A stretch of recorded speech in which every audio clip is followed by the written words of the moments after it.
Hello everyone, welcome to engineers point. आज हम पढ़ेंगे कंक्रीट टेक्नोलॉजी का एक नया चैप्टर वर्केबिलिटी ऑफ कंक्रीट। जैसा कि आपको पीछे से लेक्चर देखते हुए आ रहे होंगे, आपको पता होगा, नहीं भी पता है तो हम बताते हैं। हम कंक्रीट टेक्नोलॉजी का सब्जेक्ट शुरू किए हैं, जिसमें एक लेक्चर में एक चैप्टर का द एंड कर रहे हैं। अभी तक 2 चैप्टर को ख़त्म कर चुके हैं, एक इंट्रोडक्शन और दूसरा वाटर सीमेंट रेशियो। आज हम पढ़ेंगे 3rd chapter workability of concrete. इसके साथ साथ हम आपको बता दें कि चैप्टर वाइज यानी आपके जो बुक है उस बुक के अनुसार हम नहीं चल रहे हैं, हम अपने अनुसार चैप्टर यानी जो चैप्टर हमको मतलब कि जिस चैप्टर को हमको पहले पढ़ाना है उसको उठा करके पढ़ा दे रहे हैं। लेकिन आपके कंक्रीट टेक्नोलॉजी का सारे चैप्टर मिलेगा, है ना। आपको पता होगा पीछे एक चैप्टर होल्ड करके रखे हैं, इंग्रेडिएंट ऑफ कंक्रीट वाले चैप्टर को होल्ड करके रखे हैं। चलिए आज हम क्या पढ़ेंगे, वर्केबिलिटी ऑफ कंक्रीट, है ना। क्या पढ़ेंगे, वर्केबिलिटी ऑफ कंक्रीट, ठीक है। यानी कंक्रीट का सुकार्यता क्या होता है भाई, सुकार्यता, है ना, सुकार्यता, ठीक है। ये देखिए सुकार्यता एक ही में हम जानबूझकर अलग लिखे हैं, ठीक है। देखिए नाम से ही लग रहा है भाई सुकार्यता, सु मतलब होता है ना आसानी, सुकार्यता, है ना। देखिए अलग नहीं है, एक ही में सुकार्यता यानी वर्केबिलिटी। देखिए नाम में ही लिखा है भाई वर्केबिलिटी। तो सबसे पहले हम वर्केबिलिटी को एबिलिटी टू वर्केबिलिटी का यदि हम संधि विच्छेद करें तो क्या हो जाएगा, एबिलिटी टू वर्क, है ना। यानी कार्य करने की जो एबिलिटी है, क्षमता है, मतलब कि समझिएगा सुकार्यता मतलब कार्य करने में आसानी। तो देखिए सुकार्यता क्या होती है, कंक्रीट की एक प्रॉपर्टीज है ना। सुकार्यता क्या है, कंक्रीट का एक प्रॉपर्टीज है जिसके अनुसार प्लास्टिक कंक्रीट का प्लेसिंग करना, प्लास्टिक कंक्रीट का प्लेसिंग करना, प्लास्टिक कंक्रीट का ट्रांसपोर्ट करना, है ना, ट्रांसपोर्ट, ठीक है, फिनिशिंग तथा कंपेक्शन कार्य आसानी से किया जाए। अभी बता रहे हैं, आसानी से हो जाए, बशर्ते कि एक शर्त क्या है कि कंक्रीट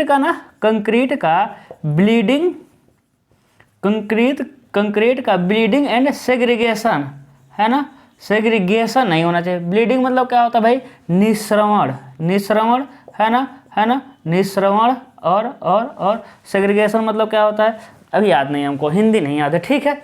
हम क्या कर रहे हैं, हम कह रहे हैं कि वर्केबिलिटी ना कंक्रीट की एक ऐसी प्रॉपर्टीज है जिसके कारण प्लास्टिक कंक्रीट का प्लेसिंग, ट्रांसपोर्टिंग, फिनिशिंग तथा कंपेक्शन कार्य आसानी से किया जाए, जबकि शर्त यह है कि कार्य करते समय उसका ब्लीडिंग और सेग्रीगेशन न हो, है ना, ब्लीडिंग और सेग्रीगेशन न हो। ब्लीडिंग क्या है भाई, हम पीछे वाले चैप्टर में बता चुके हैं ना, पानी का परत का ऊपर आ जाना। सेग्रीगेशन क्या है, कंक्रीट में से मोटे परत का अलग हो जाना, ये क्या होता है, सेग्रीगेशन होता है। अब देखिएगा चीज़ें समझ आई, यानी कि प्लास्टिक कंक्रीट किसे कहते हैं भाई, प्लास्टिक कंक्रीट क्या, देखिए कंक्रीट क्या है, सीमेंट है, बालू है, सैंड है, उसके बाद पत्थर की गिट्टी है, यही तो कंक्रीट है। लेकिन ये प्लास्टिक कंक्रीट नहीं हुआ। प्लास्टिक बनाने के लिए उसमें ड्राई मैट, ये सब ड्राई है, ये सब सूखा है ना, ये सब क्या है भाई, ये सब ड्राई अवस्था में, सूखे अवस्था में। इसको ना प्लास्टिक बनाने के लिए हमको क्या मिलाना पड़ता है, इसमें वाटर मिलाना पड़ता है। क्या मिलाना पड़ता है, वाटर, तब हम कहेंगे मेरा कौन सा कंक्रीट हो गया, प्लास्टिक हो गया, ठीक है। तो देखिएगा अभी प्लास्टिक का हम सिंपल बताते हैं, अभी बताते हैं प्लास्टिक एक्चुअल में। तो कंक्रीट का एक प्रॉपर्टी है जिसके कारण प्लास्टिक कंक्रीट का प्लेसिंग करना, यानी बिछा रहे हैं, है ना। देखे होंगे जब कंक्रीट को ले जा करके रखते हैं तो मिस्त्री करनी से या कुछ भी लिया रहता है, ऐसा फैलाता है, तो बिछाना का कार्य, है ना, बिछाना, कंक्रीट को आसानी से बिछा ला। ये न हो कि कंक्रीट क्या हो गया कि ला करके लेबर कंक्रीट रख दिया और मिस्त्री जोर लगा रहा है, वो आगे जा ही नहीं रहा, नहीं, आसानी से चला जाए, है ना, उसी तो वर्केबिलिटी कहते हैं। फिनिशिंग समझ रहे हैं, जैसे फर्श वगैरह बनता है तो बड़ा वाला पटरे से ऐसा काम करते हैं सब ना, उससे कहेंगे हम फिनिशिंग कार्य। कंपेक्शन पता है ना, कंपेक्शन क्या होता है भाई, कंपेक्शन उसमें सब राड से देखते हैं ना, वाइब्रेटर चलाते रहते हैं सब, तो ऐसा ना कंक्रीट बिछ जाए, वो अंदर वाइब्रेटर घुस ही नहीं रहा है, नहीं, वाइब्रेटर भी अच्छे से घुस जाए। और ट्रांसपोर्ट, यानी ट्रांसपोर्ट मतलब एक जगह से दूसरे जगह तक चला जाए। आजकल देखेंगे पाइप में जाता है क्या, आजकल देखेंगे पाइप में हम कंक्रीट को पाइप में लेकर जाते हैं। अब कंक्रीट जब वर्केबल नहीं रहेगा तो पाइप में जाम हो जाएगा, वो जा ही नहीं पाएगा, है ना। तो यही सब काम क्या है कि प्लेसिंग का काम आसानी से बिछ जाए, आसानी से एक जगह से दूसरे जगह तक चला जाए, आसानी से इधर उधर सरकाना सरक जाए, आसानी से कॉम्पैक्शन हो जाए, तब क्या कहेंगे वो कंक्रीट क्या है, वर्केबल कंक्रीट है। तथा उस गुण को ही क्या कहते हैं, वर्केबिलिटी कहते हैं। एक बार अच्छे से डिफिनीशन समझिए। फिर हम कह रहे हैं, क्या कह रहे हैं कि वर्केबिलिटी कंक्रीट का वह गुण है जिसके कारण प्लास्टिक कंक्रीट का प्लेसिंग, ट्रांसपोर्टिंग, फिनिशिंग और कंपैक्शन कार्य आसानी से किया जा सके, बशर्ते कंक्रीट का ब्लीडिंग और सेग्रीगेशन ना हो। देखिए इधर सारा समझ गए, इधर समझते हैं। अब ब्लीडिंग क्या होता है भाई, पानी का बाहर निकलना। अब ऐसा न हो ना, कंक्रीट को वर्केबल बनाने के लिए सिंपल सा क्या है, उसमें पानी डाल दीजिए दबा के। जब कंक्रीट में दबा के पानी डाल देंगे तो आसानी से वर्केबल हो जाएगा, आसानी से उस पर देखिए। जब कंक्रीट में ज़्यादा पानी डाल देंगे तो उसको मिस्त्री आसानी से फैला देगा, वो आसानी से एक जगह से दूसरे जगह तक बहते हुए चला जाएगा। फिनिशिंग भी आसानी से हो जाएगा, कंपैक्शन उसमें आसानी से राड वगैरह घुस जाएगा, है कि नहीं। मोटा मोटा याद रखिएगा कि पानी यदि ज़्यादा मिला देंगे तो कंक्रीट क्या हो जाएगा, वर्केबल हो जाएगा, है ना, वर्केबिलिटी उसकी बढ़ जाएगी। ठीक है, तो ऐसा नहीं करना है कि पानी मिला दीजिए, बशर्ते ब्लीडिंग ना हो। पानी ऐसा ना हो कि ज़्यादा हो, ऊपर पानी का परत जम जाए। ऐसा ना हो कि कंक्रीट यानी मोटा गिट्टी बाहर आ जाए, है ना। तो क्या है कि अगर बड़े गिट्टी ना, कंक्रीट में बड़ा गिट्टी ज़्यादा डाल देंगे ना तो आसानी से फैल जाएगा छोटे के अपेक्षा, है ना। क्योंकि छोटे का सरफेस एरिया बहुत ज़्यादा होता है। अब देखेंगे कि यदि एक बॉल ले लें तो इसका सरफेस एरिया, और इस बॉल को छोटे छोटे टुकड़ों में तोड़ दें, हम ऐसा कहना चाह रहे हैं। चलिए उसको हम आगे समझाएंगे, है ना। तो ऐसा ना हो कि पूरे कंक्रीटिंग कार्य में सेग्रीगेशन यानी ब्लीडिंग और सेग्रीगेशन नहीं होना चाहिए, है ना। जब भी हम मतलब कि काम करें तभी हम कहेंगे क्या, वर्केबिलिटी का गुण है। नहीं तो पानी दबा कर डाल दीजिए, कह दीजिए मेरा कंक्रीट वर्केबल है, ऐसा नहीं। मोटा गिट्टी उसी में डाल दीजिए, कह दीजिए कंक्रीट वर्केबल है बहुत ज़्यादा, है ना। ऐसा काम नहीं करना है। वर्केबिलिटी हो लेकिन आपका कंक्रीट के अंदर ब्लीडिंग और सेग्रीगेशन ना हो। अब देखिए, है ना, अब प्लास्टिक कंक्रीट किसे कहते हैं भाई, प्लास्टिक कंक्रीट इसे ही कहते हैं जब सीमेंट, सैंड और बैलास्ट, जिसे कहेंगे हम ड्राई मटेरियल, है ना, क्या कहेंगे, जब ड्राई मटेरियल में पानी को मिलाया जाता है तो प्लास्टिक कंक्रीट तैयार होता है। प्लास्टिक मतलब अभी कंक्रीट सेट नहीं हुआ है, प्लास्टिक मतलब उसको जिस शेप में चाहे उस शेप में ढाल सकते हैं ना। ये पानी मिलाने के बाद ही तो जिस शेप में चाहेंगे उस शेप में ढाल पाएंगे। तो प्लास्टिक कंक्रीट उसे कहते हैं कि जिस शेप में चाहे उस शेप में उसे ढाल पाएँ। ठीक है ना। तो देखिए प्लास्टिक कंक्रीट। अब पानी, है ना, देखिए पानी ही मेन है भाई, क्योंकि प्लास्टिक बनाने के लिए पानी, है ना। तो देखिए पानी की मात्रा उतना ही होना चाहिए कि कंक्रीट की वर्केबिलिटी बनी रहे। पानी की मात्रा कम नहीं होनी चाहिए। यदि पानी की मात्रा कम रहेगा तो बताइए, क्योंकि पानी ही जो रहता है ना, जो पानी ही कंक्रीट में रहता है वही लुब्रिकेशन का काम करता है, स्नेहक का काम करता है ना। तो पानी की यदि मात्रा कम रही तो फिर मतलब कि वर्केबिलिटी होगा ही नहीं, उसको एक जगह से दूसरे जगह तक फैलाने में बहुत दिक्कत होगा, कोई काम नहीं हो पाएगा।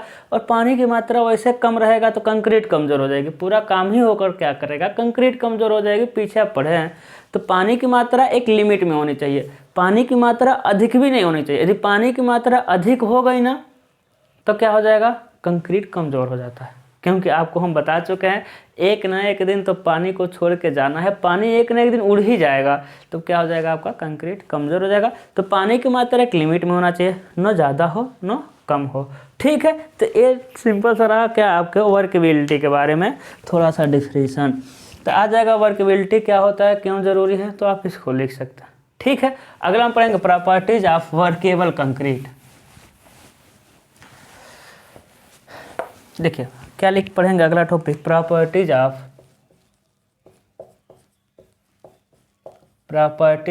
वर्केबल कंक्रीट,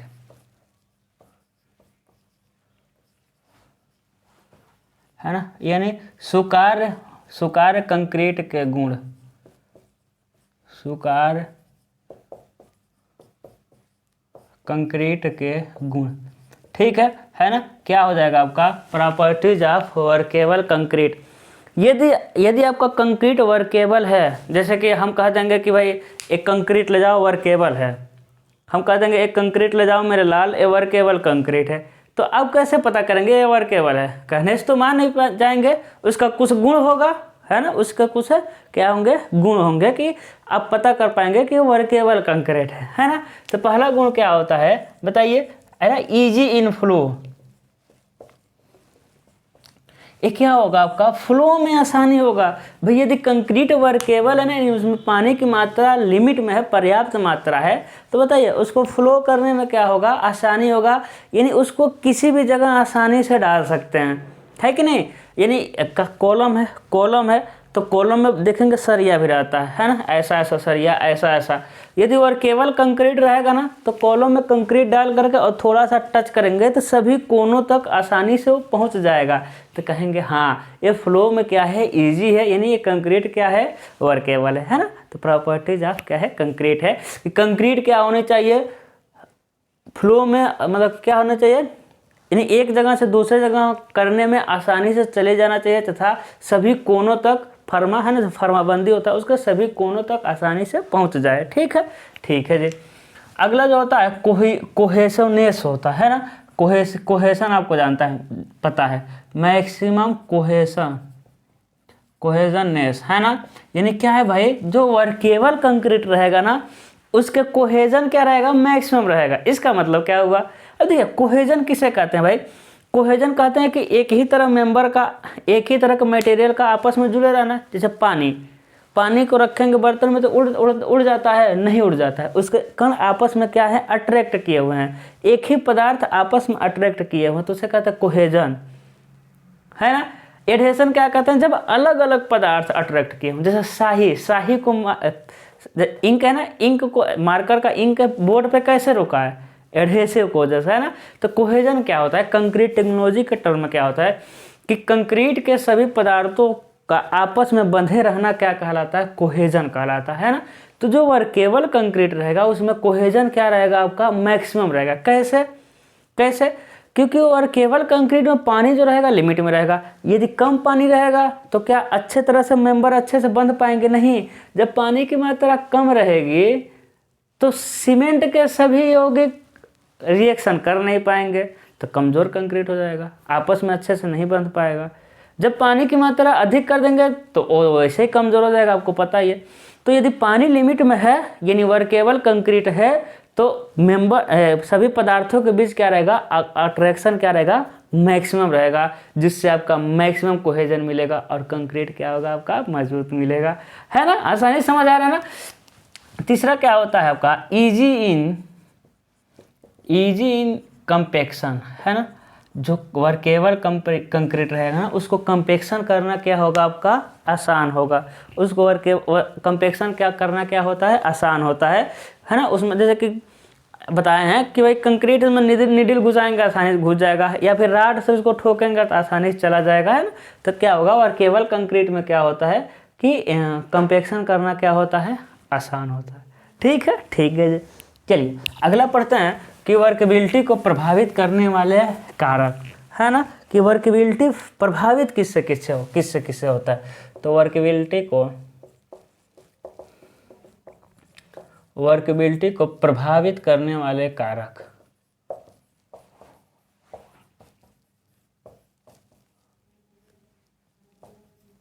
वर्केबिलिटी को प्रभावित करने वाले कारक, यानी वर्केबिलिटी को कौन कौन से कारक प्रभावित करते हैं। तो सबसे पहला आपको पता है क्वांटिटी ऑफ वाटर, है ना, क्वांटिटी ऑफ वाटर। बताइए, ये तो हम कई बार बता चुके हैं, कई बार का भी बताएं।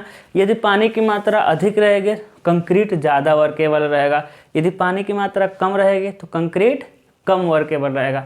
लेकिन एक बात याद ध्यान दीजिएगा कि जो वर्केबिलिटी होती है ना, है ना, देखिएगा वर्केबिलिटी, इधर यदि इस हम चार्ट बनाए, इधर स्ट्रेंथ को रख दें, क्या रख दें, इधर हम स्ट्रेंथ को रख दें, इधर वर्केबिलिटी को रख दें, इधर क्या रख दें भाई, स्ट्रेंथ को रख दें, इधर क्या रख दें, वर्केबिलिटी को रख दें, तो हमको जो ग्राफ मिलता है ऐसा मिलता है। कहने का मतलब ये है कि यदि वर्केबिलिटी कम है ना तो स्ट्रेंथ अधिक मिलती है, लेकिन वर्केबिलिटी यदि बढ़ेगी तो स्ट्रेंथ क्या मिलेगा, कम मिलेगा। वर्केबिलिटी बढ़ेगी तो स्ट्रेंथ क्या मिलेगा आपका, कम मिलता जाता है। इसीलिए पानी की मात्रा बढ़ा करके हम वर्केबिलिटी को नहीं बढ़ाते हैं, क्योंकि वर्केबिलिटी बढ़ेगा स्ट्रेंथ क्या हो जाएगा, फट से कम हो जाएगा, है ना।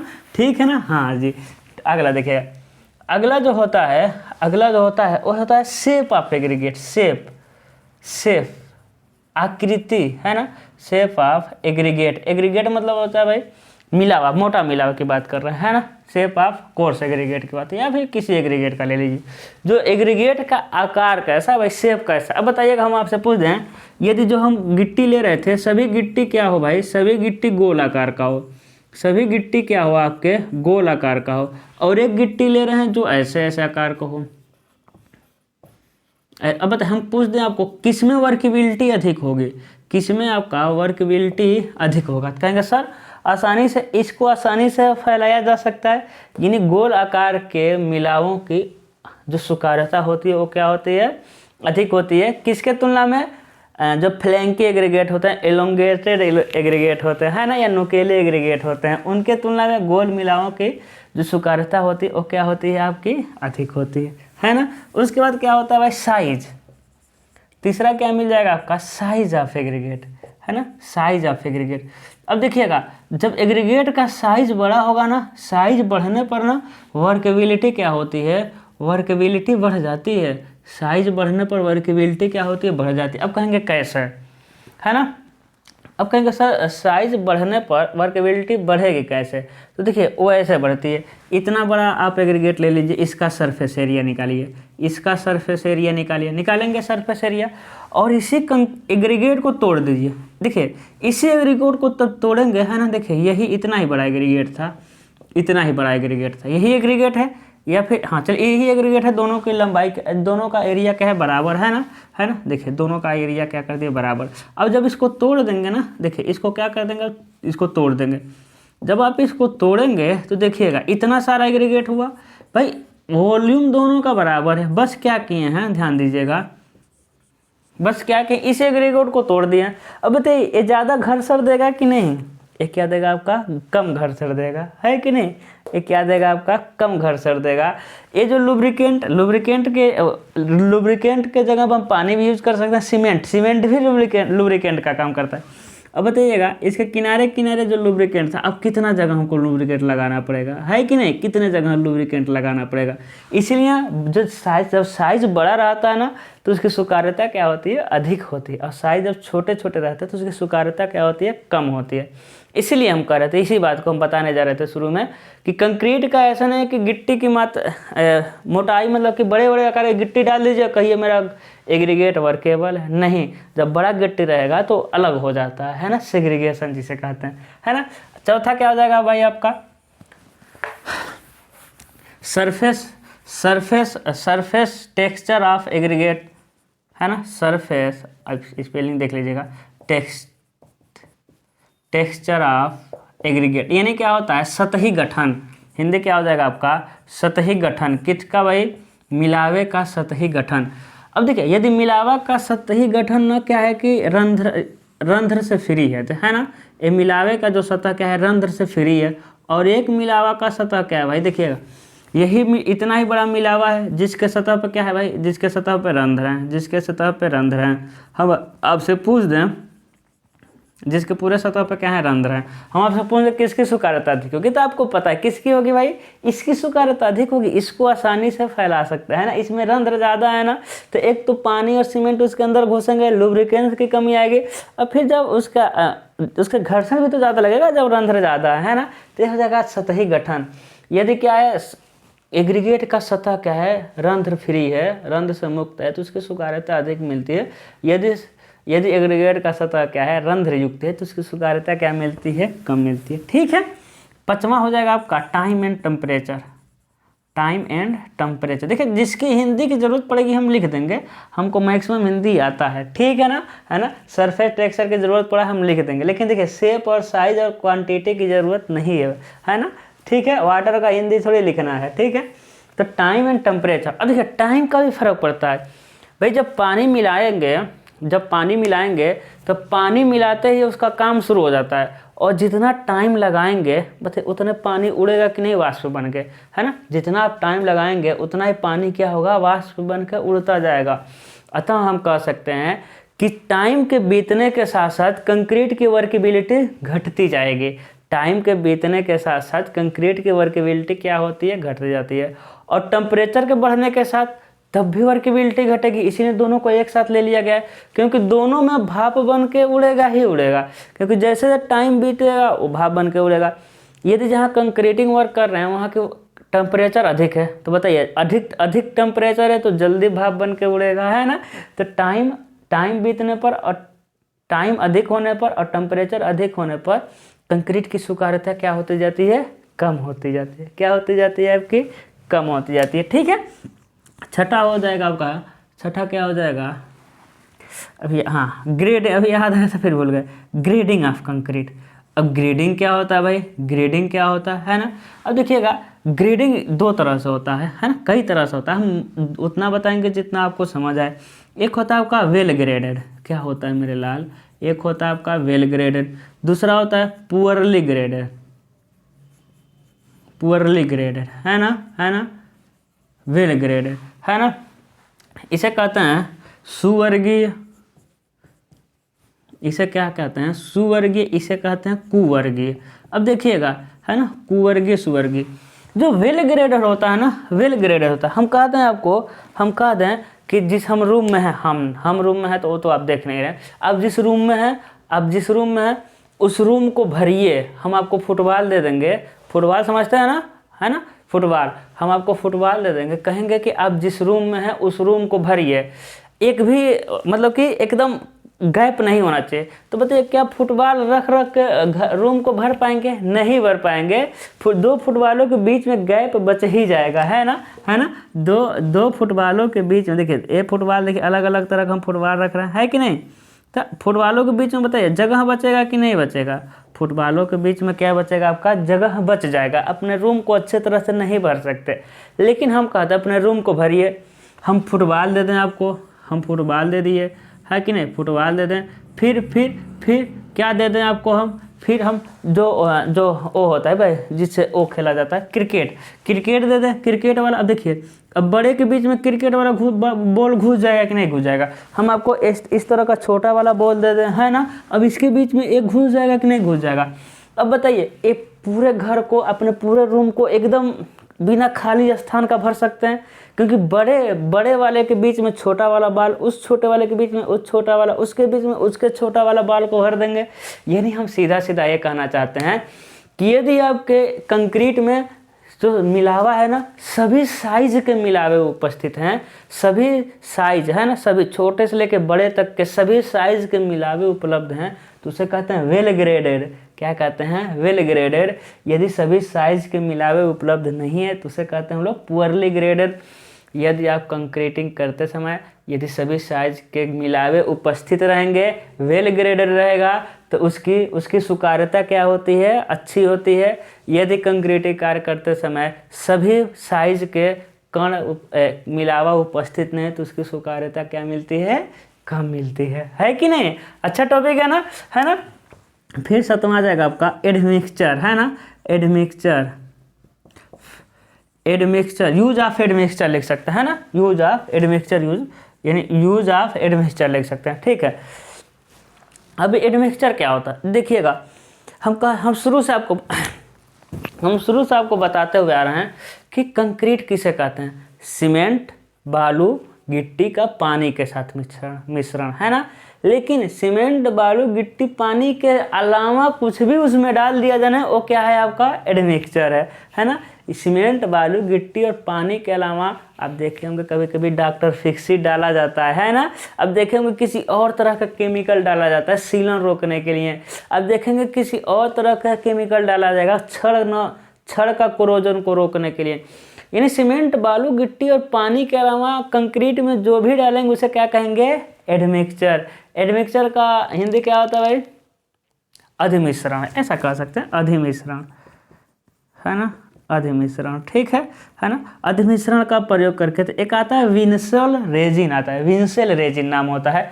तो विंसेल रेजिन का हम यूज कर देते हैं ना कंक्रीट में, तो कम पानी रहेगा तब भी उसकी स्वीकार्यता क्या होती है, मिल जाती है। लेकिन विंसेल रेजिन का उपयोग सीमेंट के भार का 0.05% से अधिक नहीं करना चाहिए, क्योंकि नुकसान करेगा ये, है ना, क्या करेगा आपका, नुकसान करेगा, केमिकल होते हैं सब है। फिर 8वां आ जाएगा आपका एयर, है ना, क्या करेगा, एयर इंट्रेनिंग, है ना, एयर इंट्रेनिंग एजेंट, यानी वायु इंट्रेनिंग परिवेशक एजेंट, मतलब कमीशन खाने वाला, वायु परिवेशक एजेंट, ठीक है, सबका हिंदी नहीं होता, ठीक है ना। इसका मतलब क्या होता है कि एक आता है एयर इंट्रेनिंग एजेंट, यानी क्या होता है, जब इसको डाल देंगे ना, जब इसको डाल देंगे तो कंक्रीट में क्या होता है, बुलबुला बन जाता है, जिससे कंक्रीट क्या होती है, वर्केबिलिटी को गेन कर लेता है। लेकिन इसका मात्रा सीमेंट के भार के 5% से अधिक नहीं होनी चाहिए, है ना, क्योंकि ये सब केमिकल है ना, सब नुकसान करेगा, ज़्यादा हो जाएगा। तो एयर एंड ट्रेनिंग एजेंट को क्या लिखेंगे कि जब कंक्रीट की वर्केबिलिटी बढ़ाना होता है तो एयर एंड ट्रेनिंग एजेंट का यूज़ करते हैं। एयर इंट्रेनिंग एजेंट कंक्रीट के अंदर वायु के बुलबुले बना देता है, जिसके कारण कंक्रीट की वर्केबिलिटी बढ़ जाती है, लेकिन इसकी ज़्यादा मात्रा कंक्रीट के लिए नुकसानदायक है, इसलिए एयर इंट्रेनिंग एजेंट का परसेंट सीमेंट के भार का 5% से अधिक नहीं रखा जाता है, ठीक है ना। अब पढ़ेंगे वर्केबिलिटी ऑफ कंक्रीट का last topic, measurement of workability. क्या पढ़ेंगे मेरे लाल, मेजरमेंट ऑफ वर्केबिलिटी, यानी टेस्ट हम पढ़ेंगे, टेस्ट ऑफ वर्केबिलिटी कह सकते हैं, ठीक है। क्या पढ़ेंगे, मेजरमेंट ऑफ वर्केबिलिटी, है ना। तो वर्केबिलिटी का मेजरमेंट कितने तरह से करते हैं भाई, 3 तरह से करते हैं। सबसे पहला क्या होता है, स्लम्प टेस्ट, है ना, वही कर सकते, टेस्ट भी कर सकते हैं। पहला होता है आपका स्लम्प टेस्ट।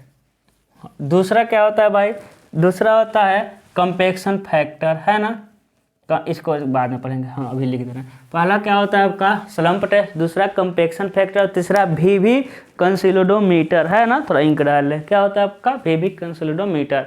अब हम पढ़ेंगे क्या, पहला पढ़ेंगे स्लम्प टेस्ट, है ना, क्या पढ़ेंगे, स्लम्प टेस्ट।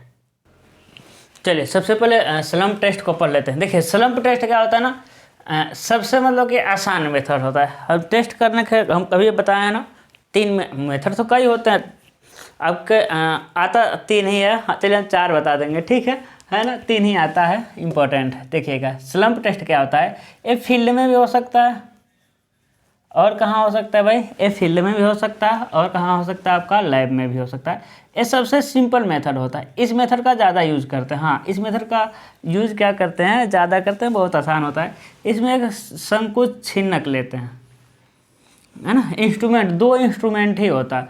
इंस्ट्रूमेंट पहला लेते हैं आपका संकुच छिन्नक, जिसके ऊपर का व्यास 10 सेंटीमीटर होता है, नीचे का व्यास 20 सेंटीमीटर होता है, और ऊंचाई कितनी होती है, 30 सेंटीमीटर। बहुत याद रखना आसान होता है, 10, 20, 30, ठीक है ना।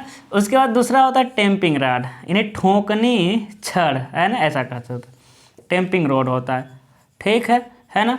तो क्या होता है टेम्पिंग रॉड, 16 mm व्यास का और 60 सेंटीमीटर लंबा होता है भाई, 16 mm व्यास का और 60 सेंटीमीटर लंबा होता है ना। कितने mm व्यास का भाई, 16 mm डाया का, कितना mm, 16 mm डाया का, 60 सेंटीमीटर लंबा होता है। देखिए क्या किया जाता है, सबसे पहले, है ना, इस पर क्या लगा रहता है, हैंडल लगा रहता है ये पकड़ने के लिए। सबसे पहले क्या करते हैं कि इसकी सफाई वगैरह तो करेंगे ही, है ना। देखिए नोट्स जो है ना, नोट्स में सारा कुछ डिटेल में लिखा हुआ है, वो वहाँ से आपको सारी चीज़ें पढ़ने को मिल जाएगी ना। एक बार नोट से पढ़िएगा, नहीं भी तो यहाँ से हम जो बोल रहे हैं वही लिख देंगे तो काम चल जाएगा।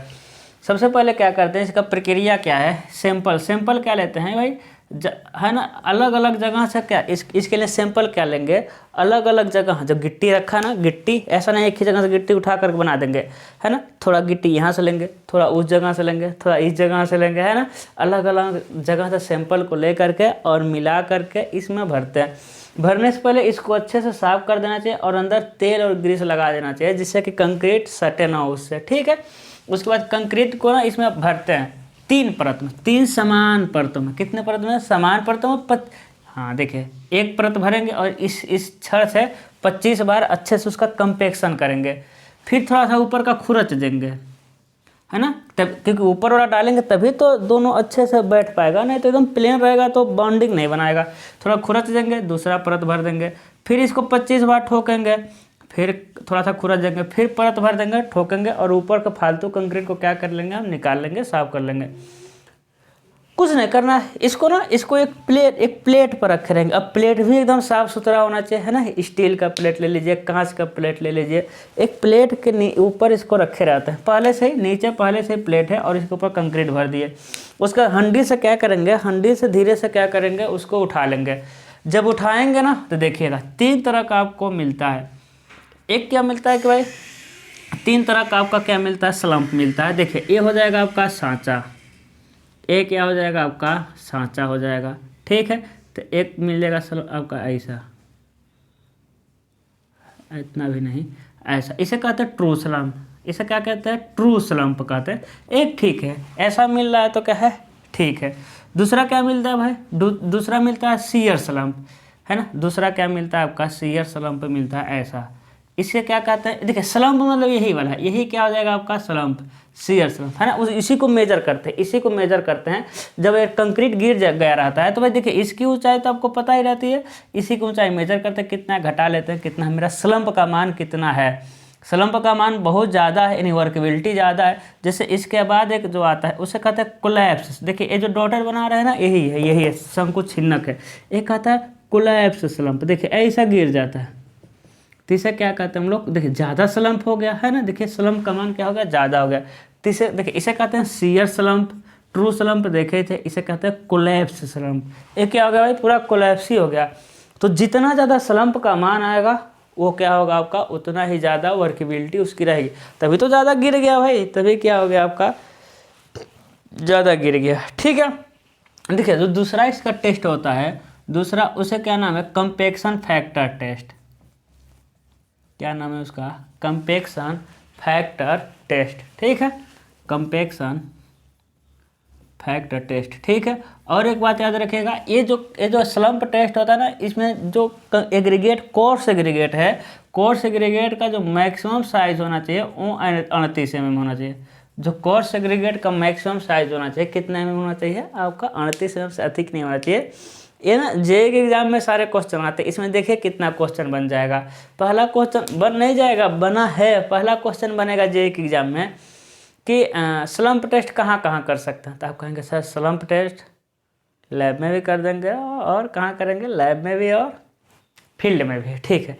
दूसरा पूछेगा साइज, ये जो मैक्सिमम साइज लिखेगा एग्रीगेट का, ये बहुत ज़्यादा पूछता है, 38 mm से अधिक नहीं रख सकते, है ना। फिर इन तीनों में से कोई फिगर देगा, कहेगा बताइए कौन सा शियर है ना, कौन सा स्लम्प है, शियर स्लम्प है, कोलैप्स स्लम्प है, या फिर ट्रू स्लम्प है। और ये जो छोटू सा दिख रहा है ये बहुत पूछता है भाई, जो टेम्पिंग रॉड होता है उसकी लंबाई कितनी होती है। और फिर ये तो है ही 10, 20, 30, है ना। तो ये सारे क्वेश्चन इतने सारे बहुत इंपॉर्टेंट है। ये कौन सा आपका स्लम्प टेस्ट मैक्सिमम जगह यूज होता है।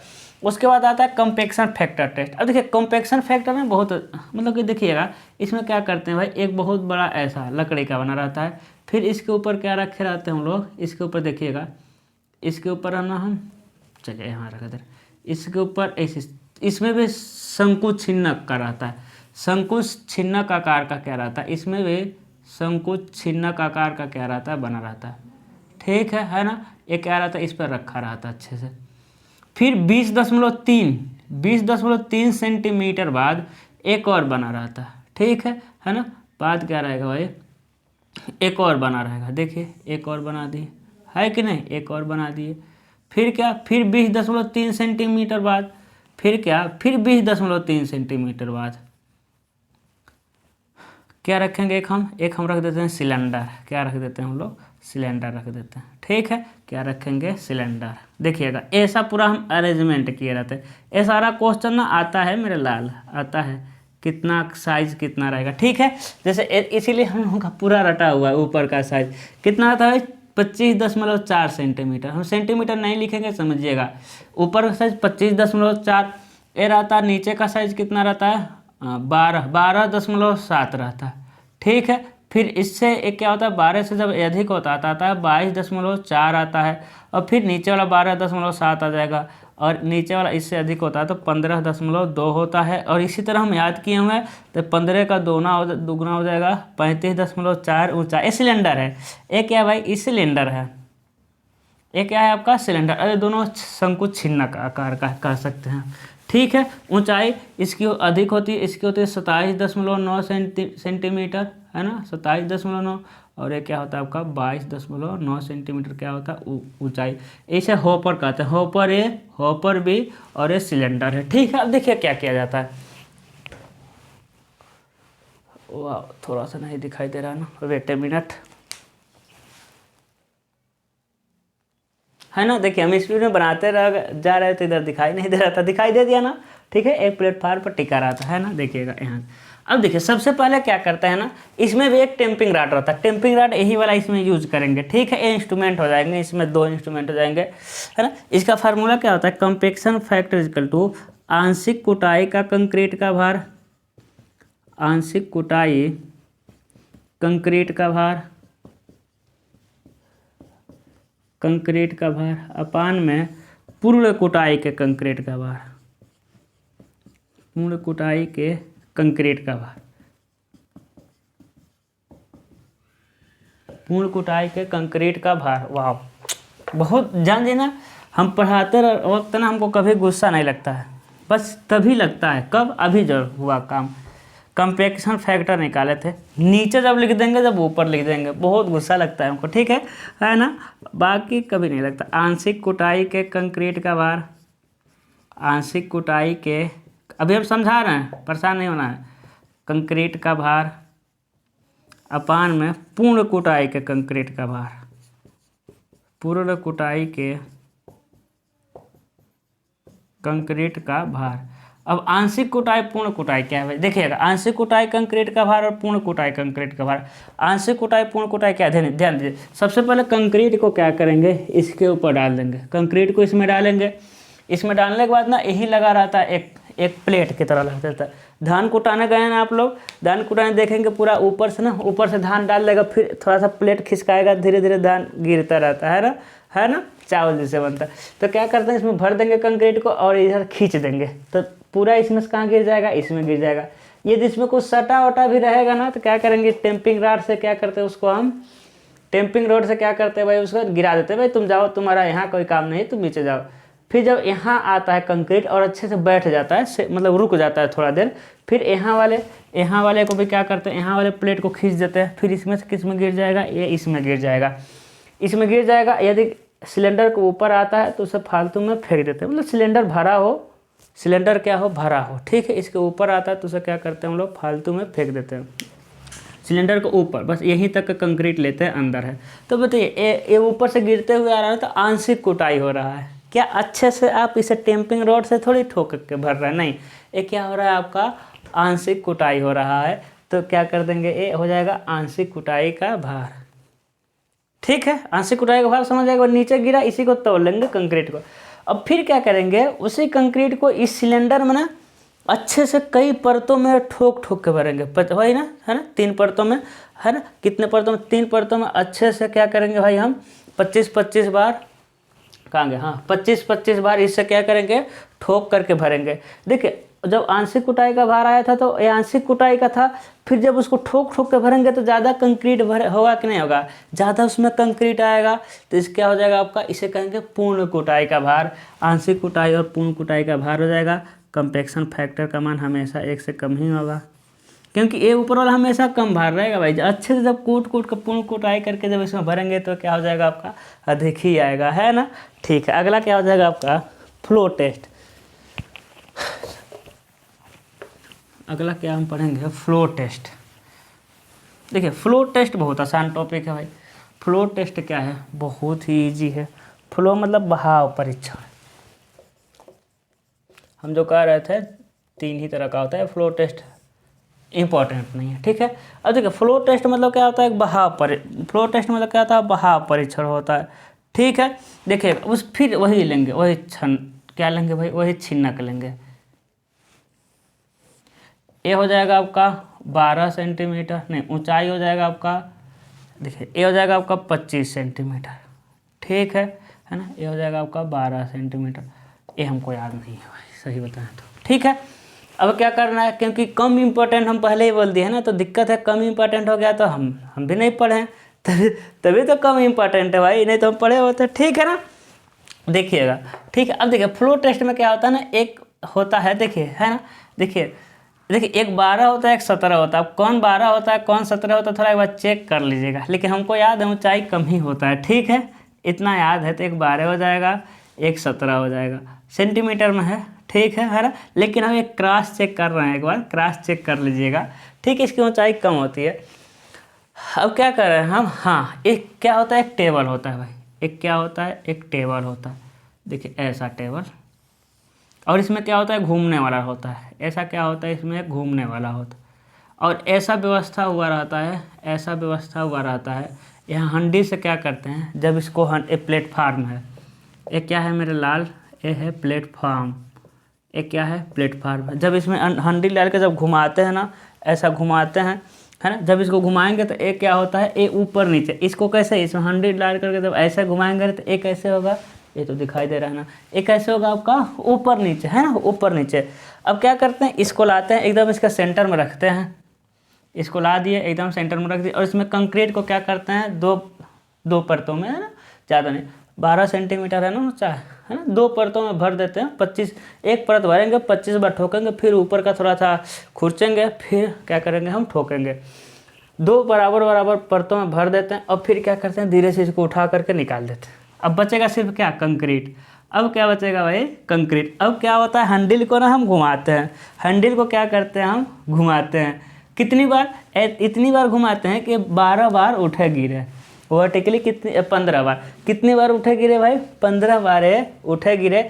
उसके बाद क्या होता है, देखिएगा जब इसका हम प्लान बनाएंगे, प्लान देखिएगा, एक प्लेटफार्म हो जाएगा, एक कंक्रीट क्या होगा, फैलेगा, है कि नहीं, इधर उधर क्या होगा, ये फैलेगा, बताइए फैलेगा कि नहीं फैलेगा। फैलने के बाद क्या होता है, इसको ना 6 बराबर भागों में बांट लेते हैं, पूरे डाया को कितने बराबर भागों में बांट लेंगे, 6। अब क्यों बांटते हैं 6 बराबर भागों में, है ना, देखिएगा जैसे कि क्यों बांटते हैं भाई, ध्यान दे दीजिएगा। 40 मिनट लगातार बोल रहे हैं ना, देखिए बात है कि दब के बोल रहे हैं, क्योंकि बगल में कुछ लोग हैं, इसलिए तेज बोलना होता है, फर्क नहीं पड़ता। अब देखिए जैसे कि ऐसा फैलेगा, पता नहीं कहाँ फैलेगा भाई, है कि नहीं। तो देखिए यहाँ माप लेंगे कोई फ़र्क नहीं है, यहाँ मापेंगे कोई फ़र्क नहीं है, लेकिन यहाँ मापेंगे, देखिए इधर मिलेगा नहीं, उधर मिलेगा नहीं, इधर तो मिलना नहीं है, इधर तो मापना नहीं है। 6 बराबर भागों में बांट करके क्या ले लेंगे, एवरेज ले लेंगे, क्या ले लेंगे, एवरेज लेंगे, और फार्मूला से वर्केबिलिटी निकाल लेंगे, है ना, है ना। डाया यानी फैले हुए कंक्रीट का डाया, एवरेज डाया, है ना, एवरेज डाया माइनस 250 अपान में क्या हो जाएगा आपका, 250 से क्या निकाल लेंगे, वर्केबिलिटी। जितनी अधिक आएगी उसकी वर्केबिलिटी उतनी अधिक है, यानी जितना अधिक डाया आएगा उतना वो ज़्यादा फैला, यानी ज़्यादा वर्केबल है कि नहीं, है ना।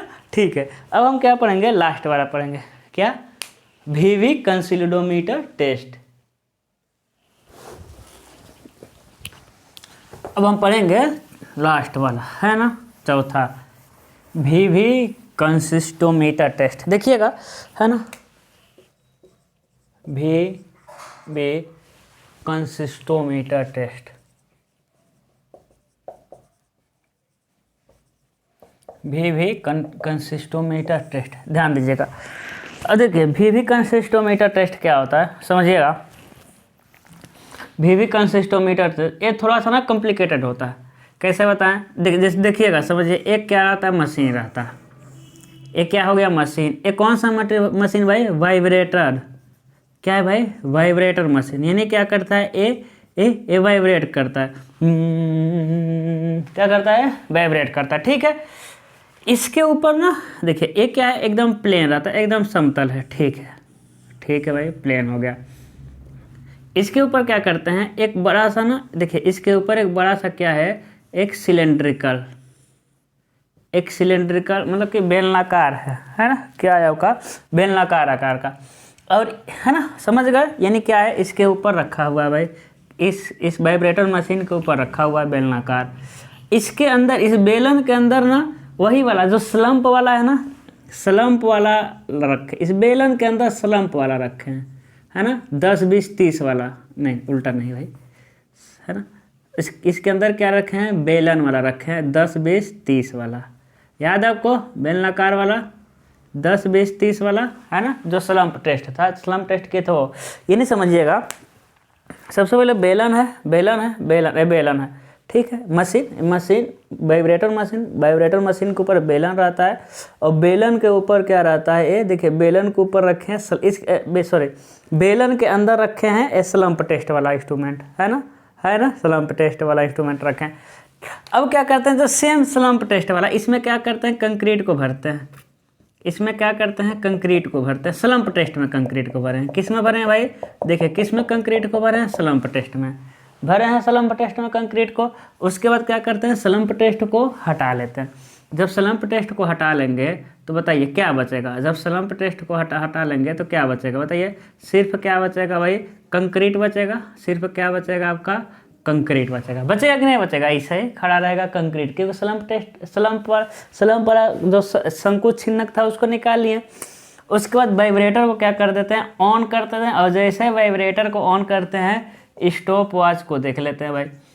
जैसे हम लोग वाइब्रेटर को ऑन किए हैं, स्टॉप वॉच को क्या करते हैं हम लोग, देख लेते हैं। ये वाइब्रेटर तब तक चलता रहता है, वाइब्रेटर मशीन तब तक चलता रहता है जब तक ना ये कंक्रीट एकदम क्या हो जाए, एकदम समतल ना हो जाए, क्योंकि हिलेगा तो कंक्रीट एक सिलेंडर वाले में बैठेगा।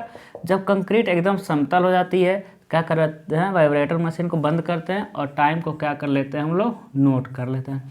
टाइम को क्या कर लेते हैं हम लोग, नोट कर लेते हैं, और देख लेते हैं इसकी कंसिस्टेंसी है क्या। इसे कहते हैं मतलब कि कंसिस्टेंसी मतलब होती है सघनता। देखिए, कंसिस्टोमीटर इसका क्या नाम रखा गया है, इसका मतलब होता है, एक होता है वर्ड होता है कंसिस्टेंसी, यानी सघनता मतलब क्या होता है, सघनता मतलब होता है गाढ़ापन, है ना। कंक्रीट का गाढ़ापन क्या कहलाता है, उसका सघनता कहलाता है। तो जब देखिएगा, कंक्रीट जितना ज़्यादा गाढ़ा होगा ना, उसकी वर्केबिलिटी क्या होगी, उतनी ही कम होगी। कंक्रीट जितना ज़्यादा गाढ़ा होगा, उतनी उसकी वर्केबिलिटी उतनी धीरे धीरे बहेगा, है ना, उतनी उसकी वर्केबिलिटी क्या होती है, कम होती है। तो वीवी कंसिस्टोमीटर टेस्ट में क्या मापते हैं, कंक्रीट की कंसिस्टेंसी को मापते हैं, गाढ़ापन को मापते हैं कि कंक्रीट कितना गाढ़ा है। अब देखिएगा, कंक्रीट ज़्यादा गाढ़ा रहेगा तो टाइम ज़्यादा लेगा, है ना भाई। प्लेन होने के लिए कंक्रीट यदि ज़्यादा गाढ़ा है तो क्या करेगा, है ज़्यादा टाइम लेगा, उसके बाद प्लेन होगा।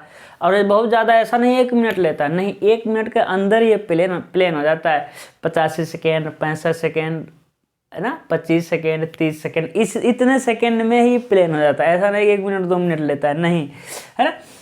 तो जितना ज़्यादा गाढ़ा रहेगा, इसकी कंसिस्टेंसी जितनी अधिक रहेगी, वो उतनी जल्दी क्या, हाँ, इसकी कंसिस्टेंसी जितना अधिक रहेगा उतना ज़्यादा टाइम लेगा ये ऊपर वाला सरफेस प्लेन होने में, और कम कंसिस्टेंसी रहेगा तो ये क्या हो जाएगा, जल्दी प्लेन हो जाएगा। ये नहीं कहते हैं कि टाइम क्या होता है ना, इसे कहते हैं कंसिस्टेंसी डिग्री। क्या होता है भाई, कंसिस्टेंसी डिग्री, है ना, डिग्री, जितने टाइम में प्लेन होता है उसे कहते हैं कंसिस्टेंसी डिग्री। तो कंसिस्टेंसी डिग्री कम है, यानी वर्केबिलिटी इसके क्या रहेगी, वर्केबिलिटी ज़्यादा रहेगा। जितनी ज़्यादा कंसिस्टेंसी डिग्री जितना कम, उतना ज़्यादा वर्केबल कंक्रीट। कैसे, क्योंकि भाई ये बहुत कम गाढ़ा है, तभी तो तुरंत कम ही टाइम में क्या हो गया है, एकदम प्लेन हो गया है ना। तो ये हो गया आपका वीवी कंसिस्टेंसी मीटर टेस्ट, ठीक है। और एक बात बताना चाहते हैं कि अच्छा आप लोग कमेंट करिए और वीडियो को शेयर करिए, ठीक है। हाँ, ये बात नहीं बताने वाले थे, हम जानते हैं आप मेरे लाल हैं और वीडियो को शेयर कर रहे होंगे। हम ये बताना चाह रहे हैं आपको, हाँ, क्या बताना चाह रहे थे, हाँ, कि जितने भी प्रैक्टिकल हम पीछे बताए हैं, है ना, पीछे तो ज़्यादा प्रैक्टिकल बताए नहीं हैं हम, आगे ना हम बहुत सारे प्रैक्टिकल, क्योंकि हर चैप्टर में यही काम ही है, प्रैक्टिकल, है ना। तो अब हर चैप्टर में प्रैक्टिकल आएगा, तो आगे जितने प्रैक्टिकल आए ना आए अलग बात है, ये प्रैक्टिकल आपको मिला तो कोशिश करिएगा ना इसका एक बार वीडियो देख लें। यदि प्रैक्टिकल का यदि आप एक बार वीडियो, मेरा बाल कैसा हो गया भाई, यदि आप प्रैक्टिकल का वीडियो देख लेंगे ना फिर नहीं भूलेंगे। क्योंकि यदि हम प्रैक्टिकल का एकदम अच्छा या फिगर बनाने लगे तो टाइम बहुत ज़्यादा लगेगा और फिर हमको याद करके आना पड़ेगा फिगर की ऐसा ऐसा है ना। तो फिगर आप जानते हैं, फिगर भी हम रफ ही बनाते हैं और पूरा साइज़ याद नहीं हो पाता, कोई नहीं पूरा साइज़ बता पाएगा। फिर बुक लेकर एक बैठ करके फिर लिखना पड़ेगा या फिर वीडियो को रोक करके यहाँ फिगर बना दें, है ना। तो वो हमको अच्छा नहीं लगता। हम चाहते हैं जो लिखे आपके सामने लिखे, नहीं तो वीडियो रोक करके हम एकदम अच्छा फिगर बना दें, लेकिन फीलिंग नहीं आती है उस तरह। टीचर का हमको खुद नहीं फीलिंग आता है और आपको फील नहीं आएगा कि हम पढ़ रहे हैं। इसलिए आप देखेंगे जब भी हम पढ़ाने आते हैं ना, मेरा बोर्ड एकदम क्या रहता है, प्लेन रहता है। बोर्ड क्या होता है, एकदम प्लेन रहता है, कुछ नहीं लिखा रहता है। हम चैप्टर का नाम भी नहीं लिख कर आते हैं, क्योंकि हम चाहते हैं जो लिखे सामने लिखे, फील कम से कम होना चाहिए। एक तो ऑनलाइन पढ़ने में वैसे ही नहीं मन लगता है, ऊपर से टीचर आधा बोर्ड पे पूरा लिख करके पहले से आए, है ना, फिर वीडियो पॉज करके फिर लिख करके फिर सामने प्रकट हो जाए या बुक लेकर पढ़ाए तो और नहीं फीलिंग आएगा। ठीक है, तो कोशिश क्या करना है, कोशिश नहीं करना एकदम मस्ट है आपके लिए। क्या करना है कि आपको एक बार वीडियो देख लेना है सभी प्रैक्टिकल का, ठीक है ना। सभी प्रैक्टिकल 2-2 मिनट के 3-3 मिनट मैक्सिमम 5 मिनट की वीडियो में बता देते हैं सब, ठीक है। एक बार वीडियो देख करके आप कमेंट करिएगा। किसी टेस्ट का वीडियो देखने के बाद कहेंगे वाह, मतलब आपको कोई चीज़ समझने की ज़रूरत नहीं पड़ेगा, फिर आप दोबारा नहीं पढ़ेंगे, है ना। टेस्ट नहीं पढ़ेंगे, बाकी तो पढ़ना ही पड़ेगा, ठीक है। तो आज के लिए बस इतना ही। देखिए 1-1 घंटे में एक चैप्टर खत्म हो रहा है, अगला चैप्टर थोड़ा सा बड़ा है, हो सकता है थोड़ा 1.5 घंटा टाइम लग जाए, ठीक है। तो मिलते हैं अगले लेक्चर में कंक्रीटिंग ऑपरेशन वाले चैप्टर के साथ। बहुत देखिए कंक्रीट टेक्नोलॉजी में ना बहुत इंपॉर्टेंट चैप्टर है आपका कंक्रीटिंग ऑपरेशन, है ना। वो कंक्रीटिंग ऑपरेशन क्या होता है, आप ये नहीं सोचना कि कंक्रीट का ऑपरेशन करना है, ठीक है, ऐसा नहीं सोचना है कंक्रीट का ऑपरेशन करना, नहीं। कंक्रीटिंग ऑपरेशन हम देखें क्या होता है, बहुत इंपॉर्टेंट होता है, क्योंकि उसके इतने सारे प्रक्रिया है ना, सारे प्रक्रिया में से क्वेश्चन आते हैं। बहुत इंपॉर्टेंट चैप्टर अगला आपका स्टार्ट होगा, ठीक है। तो मिलते हैं अगले लेक्चर में, तब तक के लिए आप अपना बहुत बहुत ध्यान रखिएगा। Good luck.